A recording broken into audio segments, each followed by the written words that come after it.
মিঠির কথা শুনে রেগে গেল কৃষাণু। হ্যাঁ বন্ধুরা, এমনটাই দেখা যাবে। তাই সম্পূর্ণ জানতে ভিডিওটিতে লাইক দেওয়া, চ্যানেলটি সাবস্ক্রাইব করে দেখতে থাকুন। গল্পের শুরুতেই দেখা যাবে বুবলাই নতুনকে বলে, হ্যাঁ নতুন কাকু, চলো না আমরা সবাই কোথাও থেকে ঘুরে আসি। তখন বর্ষা বলে, হ্যাঁ, এতে না মিঠিরও মনটা ভালো হবে।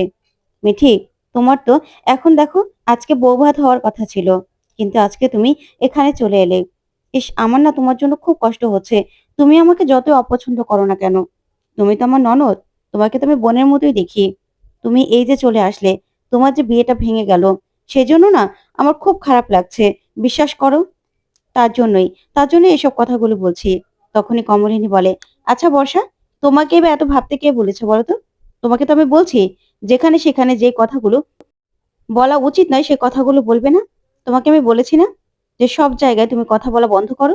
তারপরেও কেন আগ বাড়িয়ে সব জায়গায় কথা বলতে যাও? আমি তো সেটাই বুঝতে পারছি না। তোমাকে এই কথাগুলো কে বলতে বলেছে? কেউ বলেছে বলতে? তুমি বলতে চাইছো না যেটা, সেটাও বলে ফেলছো।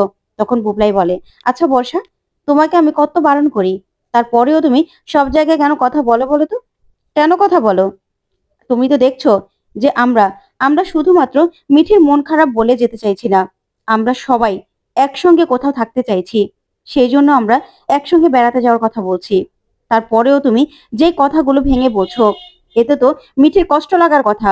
তুমি কেন এসব কথাগুলো বলছো? তাতে কিন্তু বোঝাই যাচ্ছে যে তুমি মিঠির জন্য একটুও ভাবছো না, শুধু শুধু এই কথাগুলো বলছো মিঠিকে কষ্ট দেওয়ার জন্য। তখন মিঠি হাসে আর বলে, শোনো বর্ষাদি, তুমি যে এই যে দেখাচ্ছ না যে তুমি আমার জন্য খুব চিন্তা করছো, কেন করছো বলো তো? এই যে আজকে আমার বৌভাত হওয়ার কথা ছিল, বৌভাতটা হচ্ছে না, আমি এখানে আছি, সেটাতে তোমার খুব আনন্দ হচ্ছে তাই না? এই যে কিষানুর বাবা মায়ের কাছে ওই রিপোর্টটা গিয়ে পৌঁছে গেল, ওরা রিয়েক্ট করেছে। হ্যাঁ ঠিক আছে, কিন্তু সেই রিপোর্টটা ওই বাড়িতে কি করে গেল বলো তো? সেটা তো এই বাড়ি থেকেই কেউ না কেউ পাঠিয়েছে, তাই তো? সেটা তো আমি জানি। তাই কাউকে না আমার জন্য দরদ দেখাতে হবে না, আমি সবার রূপটা চিনে গেছি। তখন বর্ষা বলে, আচ্ছা মিঠি, তোমরা কি আমাকে মিন করছো নাকি? সব ব্যাপারে তোমরা আমাকে দোষারোপ কেন করো বলো তো? হ্যাঁ, বিয়ের পর থেকে আমি অনেক কিছু করেছি ঠিক আছে, কিন্তু এবার আমি কিছু করিনি। আর তাছাড়া এই বাড়িতে তো অনেক নতুন মেম্বারও এসেছে, তাই আমাকে আমাকে সবসময় সব ব্যাপারে কেন তোমরা দোষারোপ করো? আমি কি সবকিছু করি? আর কেউ কি কিচ্ছু করতে পারে না? অন্য কেউ তো এই কাজটা করতে পারে আমাকে ফাঁসানোর জন্য। তখন মিঠিল হাসে আর বলে, হ্যাঁ বর্ষাদি, আমি জানি তুমি আমাকেই মিন করে কথা বলছো, কিন্তু এবারই না সবাই জানে যে আমি কি করতে পারি আর তুমি কি করতে পারো। বুঝতে পেরেছো? এই কাজটা যে কে করতে পারে সেটা সবাই জানে। তখন বুবলাই বলে, আচ্ছা ঠিক আছে, অনেক হয়েছে, তাহলে এই ব্যাপারটা নিয়ে এবার তদন্ত করা হোক। এখনো তো কিষাণুদের বাড়িতেও গয়নাগুলো রয়েছে, তাই ওই গয়নাগুলোতে কেউ হাতও দেয়নি। তাই পুলিশি ইনভেস্টিগেশন হোক, হাতের ছাপটা কার পাওয়া যায় সেটাই দেখা যাবে। আমার তো মনে হয় না বর্ষা, সেখানে মিঠিলের হাতের ছাপ পাওয়া যাবে। তাই এবার এবার ইনভেস্টিগেশন করা হোক, দেখা যাক যে কে এই কাজটা করেছে। তখনই বর্ষা ভয় পেয়ে যায় আর বলে, না না, এগুলো করার কি দরকার বলো তো? আর তাছাড়া আমার মনে হয় যে এসব ছাড়াও না অনেক বড় কারণ রয়েছে। কারণ মিঠি বাড়িতে চলে এসেছে, মিঠির মনটা খারাপ, মিঠিকে নিয়েও তো আমাদের ভাবা দরকার। এরকম ছোটখাটো ব্যাপার নিয়ে আমাদের ভাবার দরকার নেই। কাদা ছড়ানোর কি দরকার? তখন মিঠিল বলে, না না বর্ষাদি, তুমি কেন কাদা ছড়াতে যাবে? কাদা তো ছড়াবো আমরা, ইনভেস্টিগেশন তো আমরা করব। এবার তো জানা দরকার যে কে এরকম মহান কাজটা করেছিল, মিঠির সংসারটা কার জন্য ভাঙলো। তখন বর্ষা বলে, শোনো মিঠিল, তোমরা সবাই যে আমাকে ফাঁসানোর চেষ্টা করছো সেটা আমি জানি। তাই এই ছোটখাটো ব্যাপার নিয়ে আমি না আর ভাবতে চাইছি না। এখন মিঠিকে নিয়ে ভাবো, মিঠি এখানে আছে, মিঠির মনটা কি করে ভালো করবে, মিঠি কি করে ভালো থাকবে, সেটা নিয়ে ভাবো না। তখন বাবিল বলে, এটা ছোটখাটো ব্যাপার মনে হচ্ছে তোমার কাছে? এটা তো আমার কাছে অনেক বড় ব্যাপার মনে হচ্ছে বর্ষাদি।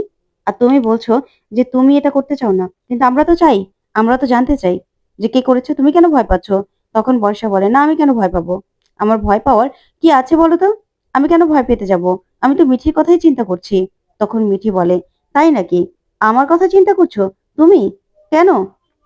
তখনই দেখা যাবে বুবলাই বলে, শোনো, আমরা যেটা ঠিক করেছি সেটাই করব। তখন কমলিনী বলে, শোনো বর্ষা, আমরা কি করতে পারি না করতে পারি তুমি জানো না? তখন নতুন বলে, থাক, এখন নতুন করে আমরা তো সবাই জানি এই কাজটা বর্ষা ছাড়া আর কেউ করেনি। তাই শুধু শুধু পুলিশে ঝামেলা করে আমি আর বর্ষাকে কারো কাছে ছোট করতে চাইছি না। বিয়ের পর থেকে অনেকবারই তো ও সবার সামনে ছোট হয়েছে, তাই এবার অন্তত ওকে ছাড় দেওয়া হোক। এবার অন্তত ওকে আমি কারোর সামনে আর ছোট হতে দিতে চাই না। ও তো আমাদের বাড়ির বউ, ও আমাদের কথা না ভাবলেও ওর কথা আমরা ভাবি। তাই এসব নিয়ে আর ঘাটাঘাটি করার দরকার নেই। ওইদিকে কিষানু বারবার করে মিঠিকে ফোন করতে থাকে। তখন মিঠি বারবার করে ফোনটা কেটে দিতে থাকে। কিচ্ছুতেই ফোনটা রিসিভ করে না। তখন কিষানু বিরক্ত হয়ে বারবার ফোন করতেই থাকে। এদিকে মিঠি বারবার ফোন আসাতে ফোনটা রিসিভ করার বলে, হ্যাঁ বলো। তখন কিষানু বলে, মিঠি তোমার কি রাগটা এখনো কমলো না? প্লিজ তুমি চলে এসো, চলে এসো মিঠি। তখন মিঠি বলে, দেখো সেটা আর সম্ভব নয়। আর তাছাড়া আমি একটু ব্যস্তও আছি। একটা চাকরির জন্য কথা বলতে আমাকে যেতে হবে। তাই আমি এখন ফ্রি নেই। তখন কিষানু বলে, প্লিজ মিঠি এভাবে সবকিছু শেষ করে দিও না। তোমাকে আমি অনুরোধ করছি। তখন মিঠি বলে, আমি তো কিছু শেষ করে দেইনি। সবকিছু শেষ হয়ে গেছে কিষানু। তাই এখন এখন না আমার পক্ষে আর কিছু করার নেই। আমি না আর কিছু করতে পারবো না। প্লিজ এটা নিয়ে আমাকে অনুরোধ করো না। তখন কিষানু বলে, প্লিজ মিঠি আজকে আমাদের বউ ভাত, ফিরে এসো। তোমাকে ছাড়া আমি থাকতে পারছি না। তোমাকে ছাড়া আমি এক মুহূর্ত ভাবতে পারছি না মিঠি। প্লিজ তুমি আমাকে ক্ষমা করে দাও। আমি তো তোমার কাছে অনেকবার করে ক্ষমা চাইলাম। তুমি এই একটা বার কি আমাকে ক্ষমা করতে পারছো না? এই ভুলগুলো আমি কি আর কোনোদিনও করেছি বলো? তাহলে তাহলে এই একটা ভুল কি আমার ক্ষমা করা যায় না? প্লিজ আমাকে ক্ষমা করে দাও। তখন মিঠি বলে, দেখো কিষানু ওরকম কোনো অপশন আর নেই। আর তাছাড়া তুমি আমাকে ছাড়া থাকতে পারবে নাই বা কেন? আমি একজন খারাপ মানুষ। তুমি তো জানতে পারলেই আমার আসল রূপটা। তাহলে কেন এরকম করছো? তখন কিষানু বলে, প্লিজ মিঠি এরকম করো না। আজকে যে আমাদের বউ ভাত, আমি বিশ্বাস করো কাউকে একটা মানুষকেও বারণ করিনি। আমার দৃঢ় বিশ্বাস আছে যে তুমি ফিরে আসবে। তুমি ফিরে আসবে মিঠি। তখন মিঠি বলে, কেন? লোক লজ্জার ভয়ে কারো কাছে কিছু বলতে পারোনি তাই তো? তখন কিষানু বলে, না, লজ্জার ভয় নয়। আমি বিশ্বাস করি যে তুমি আমার কাছে ফিরে আসবে। তুমি আমাকে ছাড়া থাকতে পারবে না। তার জন্য আমি কাউকে কিছু বলিনি। কাউকে না। নাহলে তো আমি বলেই দিতে পারতাম যে সমস্যা হয়েছে, বৌভাতের অনুষ্ঠানটা হবে না। তখন মিঠি বলে, দেখো কিষানু এসব নিয়ে না তুমি আর সময় নষ্ট করো না। আমি তোমার কাছে ফিরে যাব না। আমি যেতে পারবো না। দেখো আমার অনেক আত্মসম্মানে লেগেছে। আমি যাব না। তখন কিষানু বলে, মিঠি প্লিজ তুমি এই একবার আমাকে ক্ষমা করে দাও। আমি তোমাকে বলছি আর কোনোদিনও এরকম কিছু হবে না। আমি তোমাকে কথা দিচ্ছি। তখন মিঠি বলে, দেখো কৃষাণু এবারে যে আঘাতটা আমি পেয়েছি সেই আঘাতটার জন্য আমি প্রস্তুত ছিলাম না। তবে এই আঘাতটা পেয়ে না আমার জন্য ভালো হয়েছে। কারণ অন্তত আমি বুঝতে পেরেছি যে আমি চোরাবালির উপর দিয়ে হাঁটছিলাম, যে কোনো সময় তলিয়ে যেতে পারি। সেটা ভেবেই না এখন আমার ভালো লাগছে যে আমার এই শিক্ষাটা হওয়া দরকার ছিল। আমরা না প্রতিনিয়ত শিক্ষা নেই, তারপরেও হয়তোবা অনেক ভুলচোক আমাদের হয়ে যায়। তাই এখন আমি ফিরে গেলেও না তোমার সঙ্গে আমি ভালো করে সংসারটা করতে পারবো না কিষানু। না তোমাকে আমি ভালো রাখতে পারবো, না আমি নিজে ভালো থাকতে পারবো। তাই প্লিজ তুমি আমাকে এই অনুরোধটা করো না। তখন কিষানু বলে, প্লিজ মিঠি তোমাকে ছাড়া আমি কিচ্ছু ভাবতে পারি না। তুমি একমাত্র মেয়ে যার আমার জীবনে সব রকম অধিকার আছে, যাকে আমি এতটা ভালোবেসেছি। প্লিজ মিঠি তুমি আমাকে এইভাবে ফিরিয়ে দিও না। তোমাকে যে আমি খুব ভালোবাসি মিঠি। তোমাকে ছাড়া আমি কিচ্ছু ভাবতে পারি না। আমার একটা ভুলের জন্য এই সব কিছু এভাবে নষ্ট হয়ে যাবে সেটা আমি চাই না মিঠি। আমার এই একটা ভুল কি ক্ষমা করা যায় না? আমরা তো এতদিন একসঙ্গে ছিলাম। তাহলে এত এরকম ভুল কি হয়েছে? আমরা আমাকে কি আরেকটা সুযোগ দেওয়া যায় না? আমি জানি তুমি আমাদের বাড়িতে চলে আসলে আবার থাকতে থাকতে সবকিছু ঠিক হয়ে যাবে। আমরা একসঙ্গে থাকলে সবকিছু সবকিছু আবার আগের মতো হয়ে যাবে মিঠি। তুমি প্লিজ ফিরে এসো। তখন মিঠি বলে, ছিলাম তো আমরা এতদিন একসঙ্গে। আমরা একসঙ্গেই তো ছিলাম কৃষাণু। তারপরেও সবকিছু কি ঠিক হয়েছে? হয়নি তো। তুমি আমাকে এক মুহূর্তের মধ্যে ভুল বুঝে ফেলেছো। তখন কৃষাণু বলে, প্লিজ মিঠি এই কথাগুলো আর বলো না। তখন মিঠি বলে, কথাগুলো না বললেও না তুমি এরকম ভাবে আমাকে আঘাত করেছো না, যে তীরটা আমার আত্মসম্মানে গিয়ে লেগেছে। যে তীরটা কোনোদিনও আর বেরোবে না। যতক্ষণ না পর্যন্ত এই তীরটা আমার মন থেকে সরাতে পারছি, ততক্ষণ পর্যন্ত আমি কিছু ভাবতে পারবো না। কিন্তু আমি এখনকার কথা বলছি। পরবর্তী হয়তোবা আমার মন পাল্টাতেও পারে। আমি তোমার কাছে ফিরে যেতে চাইতেও পারি। তখন হয়তোবা তোমার মন পাল্টে যেতে পারে। সেটা নিয়ে আমি কিচ্ছু ভাবছি না কিষাণু। তবে তবে এত বড় আঘাতটা দিয়েছো বলেই আমি না নিজেকে সামলে নিতে পেরেছি। তাই এখন আর আমি এসব নিয়ে কিচ্ছু ভাবছি না কিষাণু। কিচ্ছু ভাবছি না। তুমি প্লিজ তুমি এসব নিয়ে আর ভেবো না। তখন কিষাণু বলে, হ্যাঁ তাই তো। আমি কেন ভাববো না? আমি কেন ভাববো বলো তো? তোমার মতো তো আর না। আমি তো তোমাকে ভালোবেসেছিলাম। তাই তোমাকে আমি বলতে পারছি না তুমি আমাকে ভালোবাসোনি, সেই জন্য ভুলে গেছো। তখন মিঠি বলে, না, আমিও তোমাকে ভালোবেসেছি। কিন্তু বিশ্বাস করো আমি না তোমার দেওয়া অপমানটা মেনে নিতে পারিনি। তার জন্যই আমি ফিরে এসেছি কিষাণু। আমি যখন ফিরে আসতে পেরেছি সবকিছু, সবকিছু আমি মানিয়ে নিতেও পারছি। আর তুমি আমাকে ফিরিয়ে দিয়েছো। তাই তুমি মানতে পারছো না। তখন কিষাণু বলে, "প্লিজ মিঠি, আমাকে কি আর একটা বার ক্ষমা করা যায় না? একটা বার সুযোগ দেয়া যায় না? আমার জীবনে তুমি ছাড়া অন্য কেউ নেই মিঠি। তোমাকেই আমি ভালোবাসি। আর তোমাকে ছাড়া আমি কিচ্ছু ভাবতে পারছি না। আর এখানে তুমি আর আমি যদি ঠিক থাকি, তাহলে তো কেউ আমাদের কিচ্ছু বলবে না। তোমার বাড়ির লোকও কিছু বলবে না, আমার বাড়ির লোকও কিছু বলবে না।" তখন মিঠি বলে, "জানি, আমরা দুজনেই সিদ্ধান্ত নিয়েছিলাম। আমরা দুজনেই সিদ্ধান্ত নিলে হয়তোবা কোনো কিছু হবে না। তা এতদিন তো কারো দিকে তাকিয়ে দেখোনি। দেখো না, তোমার জন্য তো অনেক মেয়েরা পাগল। তোমাকে কাছে পাওয়ার জন্য অনেক মেয়েরা পাগল। তাই পিছনে তাকিয়ে দেখো, সবাই তোমার জন্য অপেক্ষা করছে। সেখান থেকে কেউ না কেউ, কাউকে না কাউকে তোমার ভালো লেগে যাবে। হয়তোবা তাকেই তুমি তোমার মনের মনের কথাগুলো বলতে পারবে, জীবন সঙ্গী হিসেবে নিতে পারবে। তাহলে নাও না।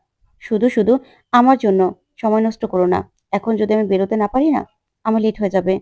তখন কিষাণু প্রচন্ডভাবে রেগে যায় আর বলে, "শোনো মিঠি, আমি না তোমার সঙ্গে দেখা হওয়ার আগেও অনেক মেয়েদের দেখেছি। আর তোমার সঙ্গে দেখা হওয়ার পরেও অনেক মেয়েদের দেখেছি। কিন্তু কারো জন্য আমার কোনো রকম কোনো টান ফিল হয়নি। আমি কোনো কিছু ফিল করিনি। আর তুমি কিনা আজকে আমাকে এসব কথাগুলো বলছো? কি করে বললে এসব কথাগুলো?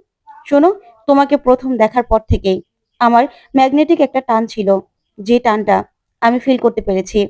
তোমাকে আমি ভালোবেসেছি। আর তুমি কিনা আমাকে এইভাবে অপমান করলে?" তখন মিঠি বলে, "সরি কিষাণু, আমি ওরকম ভাবে বলতে চাইনি। বিশ্বাস করো, তুমি আমাকে ক্ষমা করে দাও। আমি না গুছিয়ে এখন কথা বলতে পারছি না। আমার ভালো লাগছে না। কাকে কি বলছি, কাকে কি বলছি না, আমি সত্যি বুঝতে পারছি না।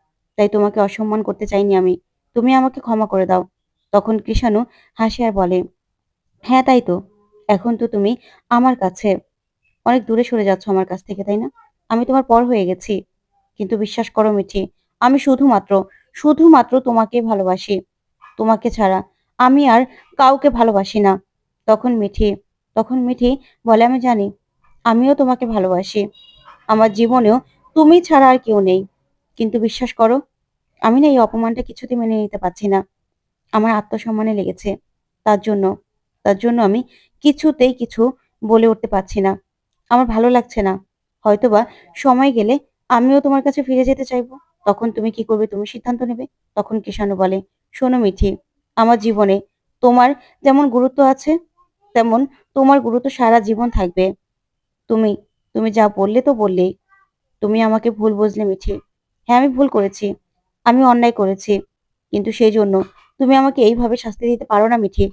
কারণ ভুল মানুষ করলেও ভুলের জন্য ক্ষমা হয়। আর তুমি আমাকে এইটুকু ক্ষমা করতে পারলে না? একটা বারের জন্য আমাকে ক্ষমা করতে পারলে না মিঠি?" তখন মিঠি এই কথা শুনে চমকে যায়। তখন কৃষাণু বলে, "আমি না তোমার জন্য অপেক্ষা করব মিঠি।" তখন মিঠি বলে, "ঠিক আছে, আমার অন্যায় হয়েছে। কিন্তু আমি এখন ফিরে যেতে পারবো না কৃষাণু। আমি পারছি না, বিশ্বাস করো। আমি পারছি না। তাই এখন আমাকে বেরোতে হবে। না হলে আমার লেট হয়ে যাবে। একটা চাকরির জন্য কথা বলেছিলাম। তারা আজকেই আমাকে ডেকেছে।" তখন কিষাণু বলে, "ঠিক আছে, অল দ্য বেস্ট। তুমি খুব ভালো থাকো মিঠি। আমি চাই।"